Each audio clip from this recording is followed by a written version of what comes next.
गजराज तारो तेने आवने को जावने को खावने पकावने को मीराबाई तारी है। नरसिंह मेहता को तारो वही वार संवारने को, वेदन सुनावने को जय देव तारो है।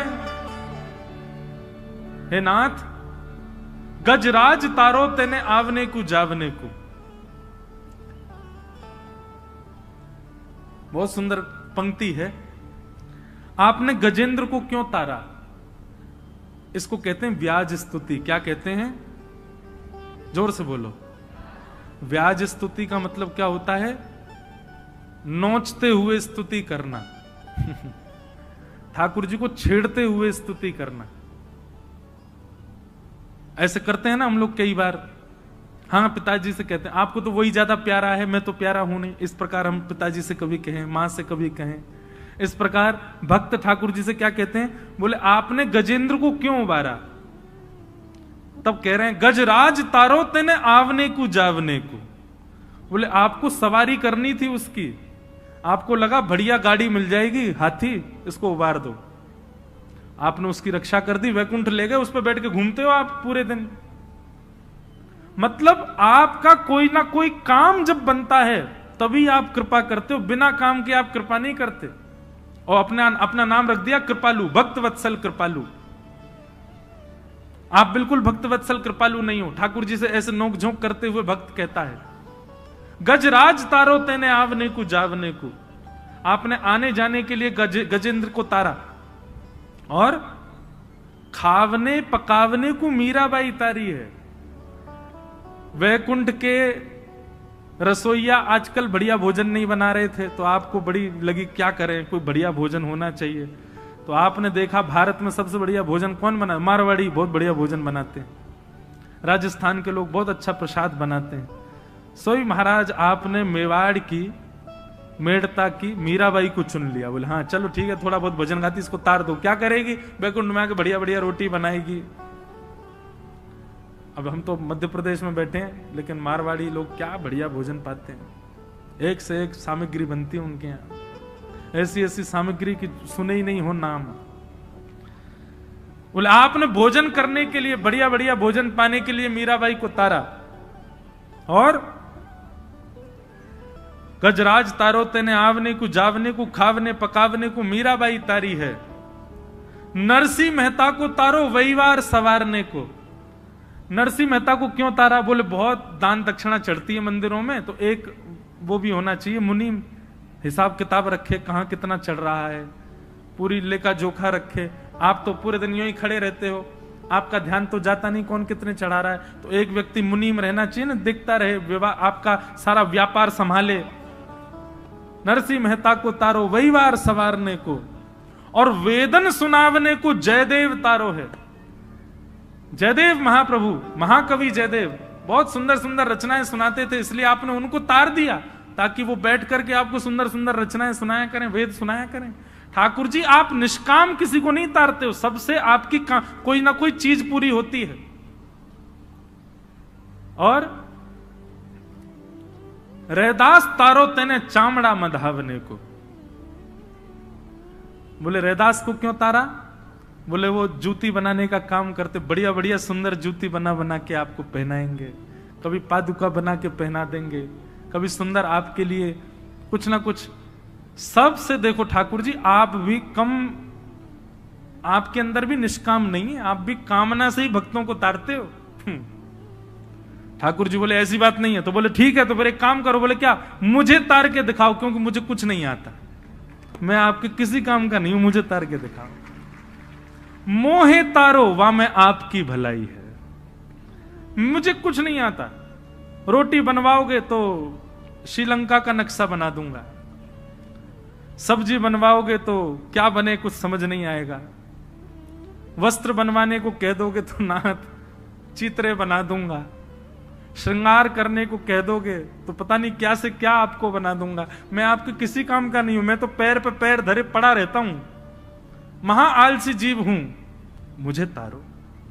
अगर मुझे आपने तार दिया तो मैं कहूंगा कि हां आप निष्काम भक्त वत्सल हो। ऐसी जिद आई कभी मन में? ऐसी जिद कभी हुई मन में? ना। हाँ, ऐसी भावना आवे। अभी नासिक में केवट का प्रसंग कह रहा था मैं। केवट क्या करता है, सब जिद से करवा लेता है ठाकुर जी से। ठाकुर जी को बैठा करके नौका में ले जाता है पल्ली पार, और जैसे पहुंचने वाले होते हैं नौका घुमा देता है, फिर घुमा के ले जाता है, जैसे ही पहुंचने फिर घुमा देता है, बीच में घुमा रहा है, इधर से उधर इधर से उधर।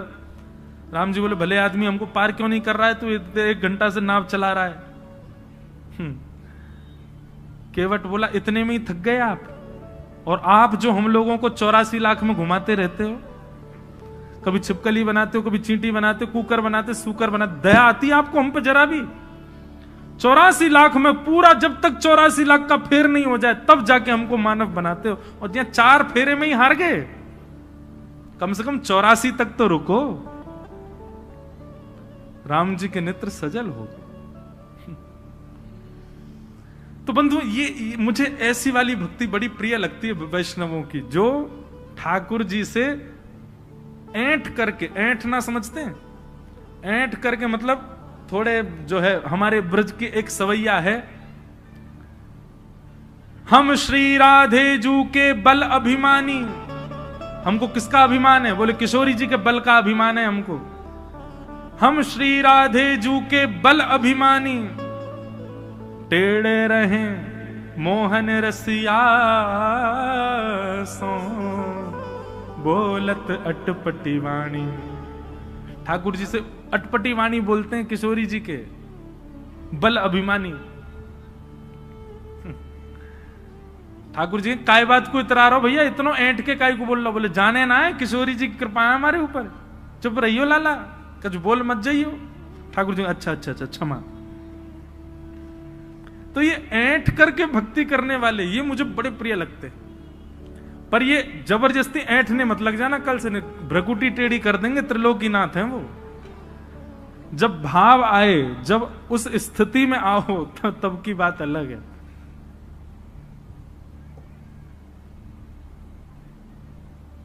तो वैद्यम वास्तव मत्र वस्तु सिद्ध। तो ये जो चाहिए ना, भक्ति में थोड़ी ऐंठ आ जाए, किसी को भक्ति में लाड़ प्यार की भक्ति करनी है, किसी को भक्ति में प्रियतम की भक्ति करनी है, किसी को भक्ति में सख्य की भक्ति, ये सारे भक्ति के लक्षण, इनकी कामना से भागवत की कथा सुनो। वैद्यम वास्तव मत्र वस्तु शिवदम। ठाकुर जी की भक्ति करने के लिए भागवत की कथा है, ये मुक्ति उक्ति प्राप्त करने के लिए भागवत की कथा नहीं है। हमें मुक्ति मिले इस कामना से कथा मत सुनिए। मुक्ति मिलेगी, क्या मिल जाएगा? हमको क्या पता कि हम कहां जाएंगे मृत्यु के बाद? हमको केवल इतना पता है जब तक हम जीवित हैं, जो हमने किया वो हमको पता। मृत्यु के बाद किसी का कोई पता नहीं होता। इसलिए भाई, भगवत मिलन की कामना अभी की रखो, अभी मिलना है। और वो कामना आपकी पूर्ण केवल एक स्थान कर सकता है, वो है ये प्रांगण, भागवत का प्रांगण। भागवत जी से प्रार्थना करो, श्री भागवत जी अनुग्रह करेंगी, ये कृपा करेंगी तो ठाकुर जी प्राप्त होते हैं, ठाकुर जी अनुग्रह करते। निर्मत सराणाम सताम वैद्यम वास्तव मत्र वस्तु शिवदम। ठाकुर जी से आपका संबंध करा देगी। और भागवत जी कैसा संबंध कराएगी? यहां डंके की चोट पर व्यास जी शब्द लिखते हैं शिवदम। शिव का मतलब क्या होता है? कल्याण। और शिवदम यानी कि कल्याणकारी। ठाकुर जी से आपका संबंध ऐसा नहीं कराएंगी भागवत जी की आप तड़पते रह जाओ, रोते रह जाओ, नहीं, कल्याणकारी संबंध कराएंगी। ठाकुर जी आपके हो जाएंगे पूर्ण रूपेण। ऐसा संबंध भागवत जी आपका ठाकुर जी से कराएंगे। वैद्यम वास्तव मत्र वस्तु शिवदम तापत्रयोन्मूलनम। श्रीमद् भागवते महामुनि कृते किंबा परैरीश्वर सद्यो हृद्यवरुध्यते त्रिकृतिभिः शुश्रूषुभिस्तत्क्षणात्। भागवत जी की कथा बंधुओं इतनी निर्मल है, इतनी पावन है। मैंने कल भी आप लोगों से निवेदन किया, आज पुनः निवेदन करूं। आप नहीं आते हैं कथा में, कोई दिव्य चेतना आपके भीतर बैठ के आपका माध्यम लेकर के यहां आपको लेकर के आ रही है। लेकिन यहां कथा सुन दोनों रहे हैं, आपके भीतर जो दिव्य चेतना है वो भी और आप भी। बस आपको ये कथा सुन करके इस माध्यम, इस अवसर का पालन करना है। भागवत में तो स्पष्ट लिखा है, श्रीमद् भागवते महामुनि कृते किंबा परीश्वर सद्यो हृदयवरुद्धते त्रिकृतभि शुश्रूषुभिस्तक्षणात्। कथा सुनने की, कथा कराने की जिस दिन आपके चित्त में इच्छा प्रकट होती है, उसी दिन ठाकुर जी चित्त में आ जाते हैं। भागवत जी में स्पष्ट लिखा है। आपने जैसे मन बनाया, 17 मई से मंडी द्वीप में भागवत की कथा होने वाली है, मैं रोज सुनने जाऊंगा। जैसे ही आपने ये विचार अपने घर में बैठे बैठे किया, मैं रोज सुनने जाऊंगा, उसी क्षण आपके चित्त में ठाकुर जी आ गए, ठाकुर जी आके विराजमान हो गए। अब अगली परिकल्पना क्या है, अगला आपका प्रयास क्या है? अब चित्त में जो आकर के विराजमान हुए हैं वो मस्तिष्क में आवे, अब वो विचारों में आवे, अब वो बुद्धि में आवे, अब वो स्वप्न में आवे, और धीरे धीरे वही चित्त में आए, अब प्रत्यक्ष आ जाए। यहां बैठे हर जीव के अंदर ठाकुर जी आ चुके हैं, ठाकुर जी विराजमान हो चुके हैं। आप स्वीकार किए जा चुके हो, ठाकुर जी मिलने के लिए फेंटा कस के बैठे, बोले अब बस हम तैयार हैं, तुम प्रयास करो, ऐसा कुछ करो कि हम प्रकट हों।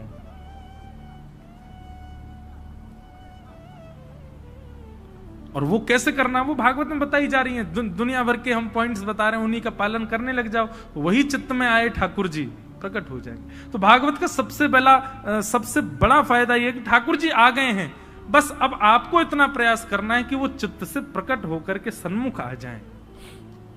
वैद्यम वास्तव मत्र वस्तु शिवदम तापत्रयोन्मूलनम श्रीमद् भागवते महामुनि कृते किंबा परीश्वर सद्यो हृदयवरुध्यते त्रिकृतभि शुश्रूषुभिस्तक्षणात्। स्वामी श्री हरिदास जी महाराज ने अपने चित्त के ठाकुर जी प्रकट किए, आज वृंदावन में सबको दर्शन दे रहे हैं। श्री वृंदावन बिहारी लाल हितहरिवंश महाप्रभु, कल उनका उत्सव है, कल एकादशी है, कल महाप्रभु श्री हितहरिवंश महाप्रभु जी का उत्सव है। कल उनका चरित्र थोड़ा सुनाएंगे कथा में, जिन्होंने श्री राधा वल्लभ लाल जी को प्रकट किया। मुझे विदिशा में कथा करने आया था, तब भी भोपाल से कई वैष्णव आए, वो मेरे को देखते ही बोलते श्री हरिवंश। तो मैं देखता, मैंने कहां से? बोले भोपाल में राधा वल्लभ मंदिर। मैंने कहा भोपाल में राधा वल्लभ जी कहां से आए? आज भी कई वैष्णव आए, और भी कई। तो परसों हम श्री राधा वल्लभ जी का दर्शन करने जाएंगे, जो भोपाल में विराज रहे हैं। और वहीं हवेली भी है ठाकुर जी की, वहां श्री गोवर्धन नाथ जी का दर्शन भी करेंगे। हितहरिवंश महाप्रभु के चित्त के ठाकुर जी प्रकट होकर सबको दर्शन दे रहे हैं, श्री राधा वल्लभ लाल। वैसे तो वो महादेव के ठाकुर जी हैं, पर महाप्रभु जी ने उनको विराजमान किया वृंदावन में। गोपाल भट्ट गोस्वामी, उनका भी अभी उत्सव आ रहा है श्री राधारमण लाल जी का, बुद्ध पूर्णिमा। कितने सुंदर सुंदर अवसर। आचार्य की जयंती भी कथा में पड़ेगी, और ठाकुर जी की जयंती भी कथा में पड़ेगी, ठाकुर जी का उत्सव भी कथा में आएगा। तो अपने आप ये क्रम बन रहे हैं। सबके चित्त के ठाकुर जी प्रकट हुए, अब हमारे चित्त के ठाकुर जी भी प्रकट हों, वह भी अनुग्रह करें, कृपा करें। उसके लिए भागवत की कथा सुनो। पिबत भागवतम निगम कल्प तरोर गलितम फलम सुख मुखादमृत द्रव संयुतम पिबत भागवतम रसमालयम मुहुर्हो रसिका भुवि भावुका। श्रीमद् भागवत क्या है?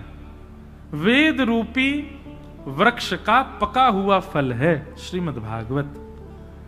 वेद वृक्ष ही फल में सार नियोजित करते हैं। चारों वेदों से ही सार निकल करके श्रीमद् भागवत में आया है, जो हम लोग श्रवण कर रहे हैं।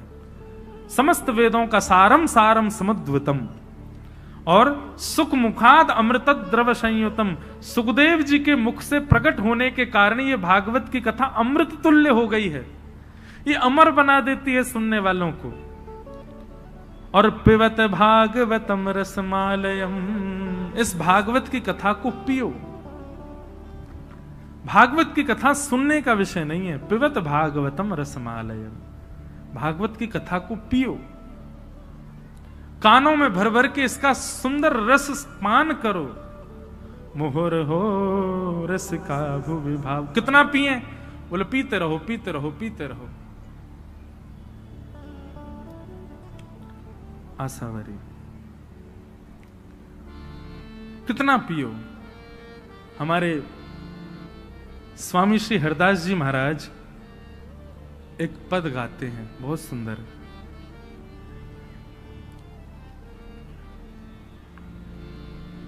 अगर हमको एक हमारा भाव है कि हम भजन कम गाते हैं, पद की ज्यादा इच्छा होती है कथाओं में गाने की। इन पदों के शब्दावली और इनका गायन थोड़ा गंभीर होता है, पर यदि आप बहुत ध्यानपूर्वक सुनेंगे तो इनमें बड़े सार विद्यमान हैं।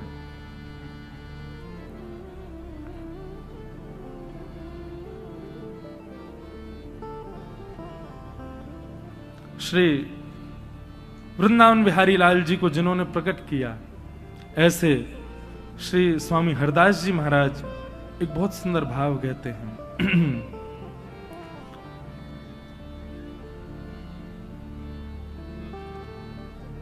रोम रोम रसना जो होती,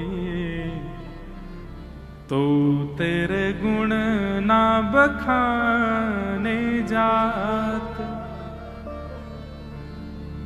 कितना सुंदर और सूक्ष्म और कितना गहरा भाव है, बहुत ध्यान से सुनो। रोम रोम रसना जो होती, तो तेरे गुण ना बखाने जात। हे श्याम सुंदर, हमारे शरीर में जितने रोए हैं ना, इन रोयों की जगह यदि इतनी जीभ हमारी होती तो भी हम आपके गुण नहीं गा पाते। रोम रोम रसना जो होती, तो तेरे गुण ना बखाने जात। कहाँ कहो एक जीव सखीरी, बात की बात बात। कहां करूं? स्वामी जी उदास भाव से कह रहे हैं, मैं क्या करूं? मेरे पास एक ही जीव है, उस जीव से मैं कितना गाऊं? क्योंकि एक जीव पर्याप्त नहीं है ठाकुर जी के रस को बखान करने के लिए। रोम रोम रसना जो होती, तो तेरे गुण ना बखाने जात। श्री हरिदास के स्वामी श्यामा, श्री हरिदास के स्वामी श्यामा, कह तेरी प्यारी तू राखत प्राण जात। रोम रोम रसना जो होती, तो तेरे गुण ना बखाने जात। ऐसे भाव जब चित्त में होते हैं ना बंधुओं, तब ठाकुर जी मन बनाते हैं कि इनसे मिला जाए। हमारे मन में कभी ये भावना आई? स्वामी जी कह रहे हैं कि इतने रोए क्यों बना दिए ठाकुर जी, इससे बढ़िया इतनी जीभ बना देते, और इतनी जीभ भी आप दे देते तो भी मैं आपके गुण नहीं गा पाता। क्या करूं मैं? मुझे कभी कभी धिक्कार लगता है। कहां करूं एक जीभ सखीरी, बात की बात बात। एक ही जीव है, उससे कितना गाएं हम ठाकुर जी को? नहीं गा सकते। वहां हितरवंश महाप्रभु कहते हैं कि नाथ आपने हमको 2 आंख क्यों दी? क्यों? रोम रोम में नेत्र प्रकट कर देते। क्यों? 2 आंखें आपको देखने के लिए बहुत कम है। रोम रोम प्रति नयन बनाऊं, एकटक रहे पलक न बनाऊं। काश हमारे रोम रोम में आंख होती, और कैसी आंख होती? बोले बिना पलक वाली आंख होती, कभी झपकते ही नहीं, पूरे दिन आपको देखते रहते नाथ। ऐसी भावना हमारे चित्त में है बिल्कुल नहीं है। हम लोग तो बंधुओं केवल रस सुनकर के सुख लेने वाले हैं, सुख लूटने वाले हैं। भगवत प्राप्ति के गुण हमारे भीतर नहीं है।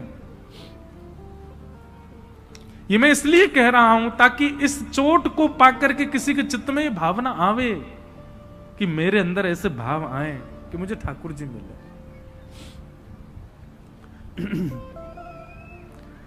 लोग जब मुझसे सुबह मिलने के लिए आए, आज भी 2 दंपति आए, संभवतः बैठे होंगे, उन्होंने आकर के मुझसे एक बात कही कि महाराज जी हम दोनों डॉक्टर हैं, पर कृष्ण भक्ति ऐसी चढ़ रही है, भक्ति ठाकुर जी की ऐसी हो रही है कि हम अपनी डॉक्टरी, जो हम डॉक्टर हैं, अपने पेशे पर ध्यान नहीं दे पा रहे। अब देखो, व्यक्तिगत रूप से जब आप मुझे मिलने आएंगे तब तो मैं ऐसा ही कहूंगा कि नहीं आपको ध्यान देना चाहिए, आप थोड़ा ध्यान रखो उस चीज का। लेकिन व्यासपीठ पर बैठ करके एक बात मैं सब जगह कहता हूं कि यहां भक्ति मार्ग जब अपनाओगे तो सब छूट जाएगा, कुछ नहीं रहेगा आपके पास।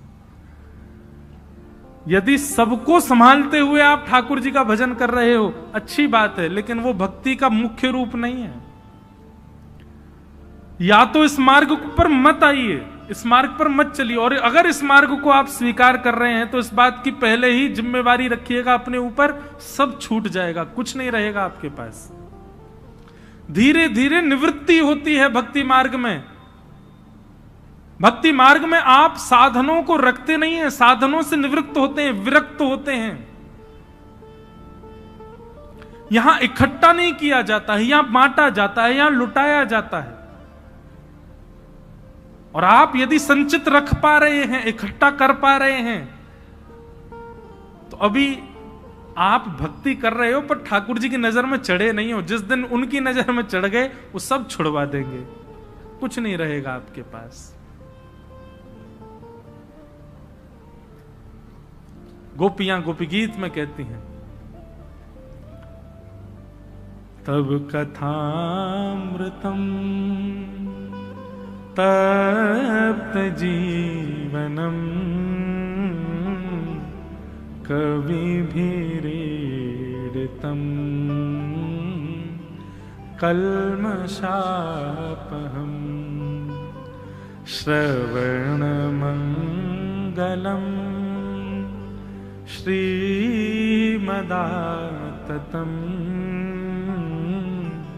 भुवि गृह्णन्ति ते भूरिदा जना। गोपियां कहती हैं, नाथ तब कथामृतम तप्त जीवनम, आपकी कथा कैसी है? इसके अनेक अर्थ निकलते हैं। एक अर्थ तो यह निकलता है तप्त जीवनम, तपे हुए जीवन में, संकट भरे जीवन में आपकी कथा जब आ जाती है तो नाथ ऐसा लगता है कि अब तपा हुआ जीवन शीतल हो गया है, तपा हुआ जीवन अब शीतल हो गया है। पर इसका एक अर्थ दूसरा यह भी है, तब कथामृतम तप्त जीवनम, जो भगवान की कथा अमृत का पान कर लेता है उसका फिर सांसारिक जीवन कैसा, बोले तप में हो जाता है, सब छूट जाता है। एक सेठ जी ऐसे कथा सुनी महाराज, उनको निमंत्रण दिया गया कि आप कथा में आओ, बहुत सत्य घटना सुना रहे हैं, ध्यान से सुनना। 4 दिन तक तो आए नहीं, और नगर सेठ थे बहुत बड़े पैसा वाले, 4 दिन तक तो आए नहीं। 4 दिन बाद बड़े अदब में आए और ये कह के आए मैं 10 मिनट बैठूंगा बस कथा में। 10 मिनट के लिए कथा में आए, कथा में आकर के बैठे, आरती में पूरी जनता खड़ी हो गई, वो बैठे ही रहे। क्यों? चित्त वृत्ति कहीं और चली गई, नेत्रों से अविरल अश्रुधार गिर रहे थे। और स्थिति यह हुई कि 10 मिनट के लिए आए, पूरी कथा में बैठे रहे, अगले दिन कथा सुनने आए, पूरी कथा बैठ करके रात भर वहीं बैठे रहे। तीसरे दिन तो यह स्थिति हुई, अपनी फैक्ट्री वगैरह सब बच्चों को दान करके और वृंदावन चले गए तुरंत। जिन जिन ने ताली बजाई है उनको सबको ठाकुर जी देख रहे हैं। रुको, जितना आप लोगों को सुख हुआ इस बात को सुन के, ठाकुर जी कहेंगे ठीक है भैया, सबके व्यापार ढूंढो क्या क्या है इनके।